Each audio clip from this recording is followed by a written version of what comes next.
Hello बच्चों, welcome back to my channel. Myself Koshish media from KM academy.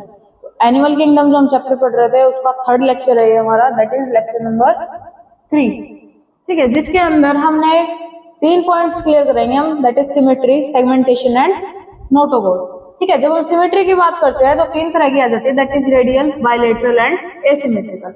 अब इन तीनों से अलग अलग पॉइंट्स हम समझते क्या है, ये तीनों क्या होती है। ठीक है, जब हम बात करते हैं रेडियल के बारे में, मान लो कोई चीज है उसको हम किसी भी प्लेन से काटे तो वो क्या है, इक्वल पार्ट्स के अंदर डिवाइड हो रही है। किसी भी प्लेन से काट लो तो दैट इज जहाँ पे हमारे पास इक्वल पार्ट्स होते हैं या फिर सेम पार्ट्स होते हैं उसको हम क्या कह देते हैं, रेडियल बोल देते हैं। ठीक है, किसी भी प्लेन में काट लो इसको। बायलैटरल के केसेस में हम बात करें, जब हम किसी चीज को सिर्फ एक ही प्लेन के अंदर दो पार्ट्स के अंदर डिवाइड कर पाते हैं।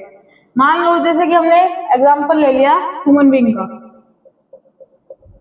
ठीक है, अगर हम इसको इस पोर्शन से काटे तो ही हमारा इक्वल पोर्शन बनेंगे।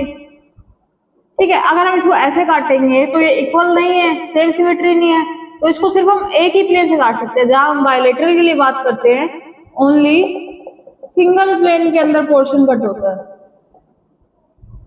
ठीक है, अब एसिमेट्रिकल के अंदर बात करें तो इसको चाहे किसी भी तरीके से काट लो, इसको कहीं पे भी इक्वल पोर्शन के अंदर क्या डिस्ट्रीब्यूट नहीं होगा। मान लो ऐसा कुछ स्ट्रक्चर है, ठीक है, अब इसको चाहे ऐसे काट लो, ऐसे काट लो, ऐसे काट लो, ऐसे काट लो, कैसे भी काट लो।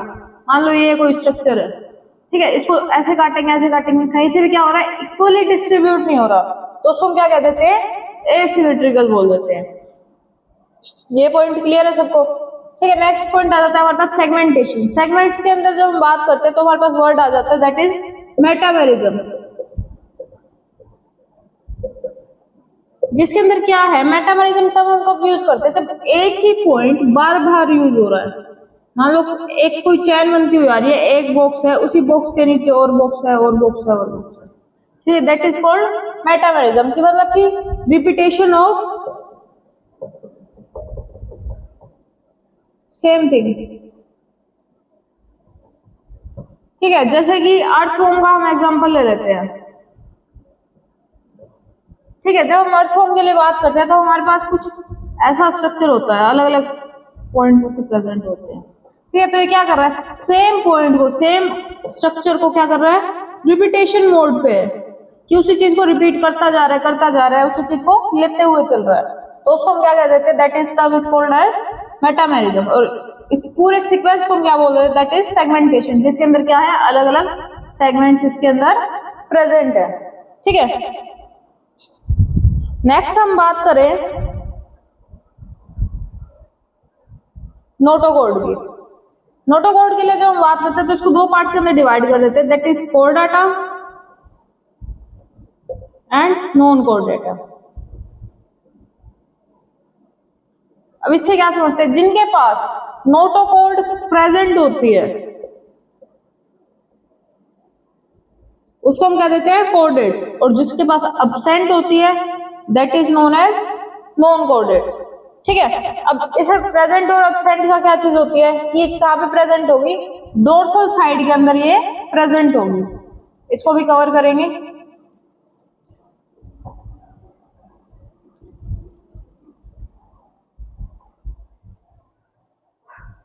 अब नोटोकोड होते क्या है,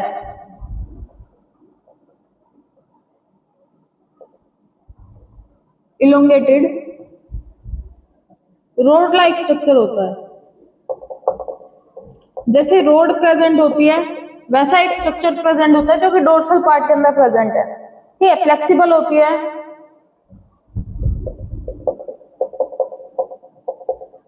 derived from mesoderm.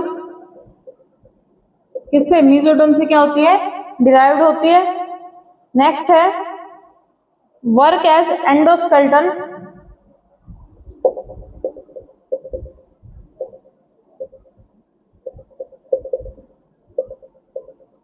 And provide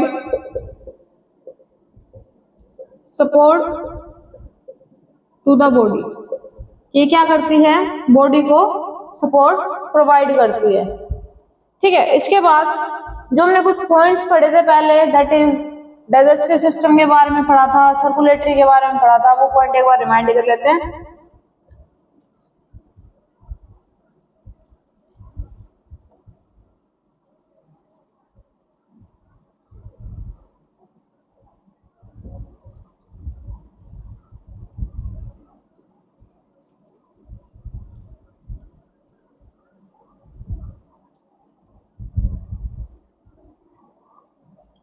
तो जहां हम बात करते हैं डाइजेस्टिव सिस्टम के बारे में,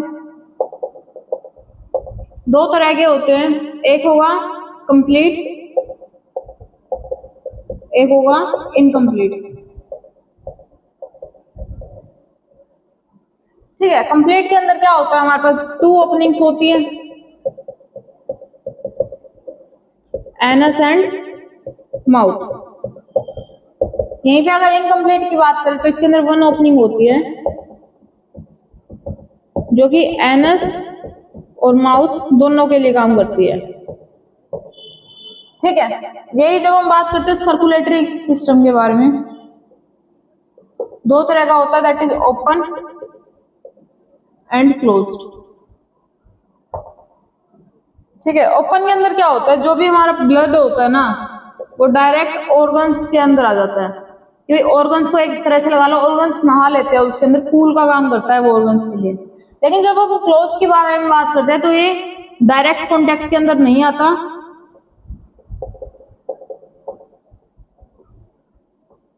फ्लो इन वेसल, कि वेसल्स के अंदर क्या करता है, फ्लो करता है। अब इसके बाद एक पॉइंट और आ जाता है जहां पे हम पढ़ेंगे डायरेक्ट और इनडायरेक्ट डेवलपमेंट से क्या समझते हैं,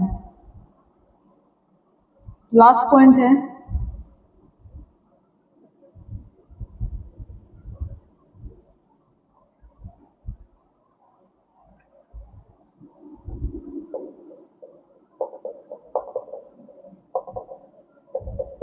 ठीक है, इसके अंदर क्या है, सबसे पहले है स्पर्म, मिला ओवम में, हुआ फर्टिलाइजेशन, बन गया क्या, जाइगोट। ठीक है, जाइगोट बनने के बाद ये क्या करेगा, फर्दर फॉर्मेशन करेगा एम्ब्रियो की। एम्ब्रियो की फॉर्मेशन करने के बाद अगर हम डायरेक्ट की बात करें तो इसके अंदर क्या होती है, चाइल्ड बर्थ हो जाती है। ठीक है, लेकिन जब हम इनडायरेक्ट के अंदर बात करते हैं तो फर्स्ट बनेगा लार्वा एंड देन क्या होगा, बर्थ। ठीक है, और इसके साथ ये लेक्चर यहीं पे खत्म होता है। ऐसी और वीडियोस के लिए please like, comment, share and subscribe.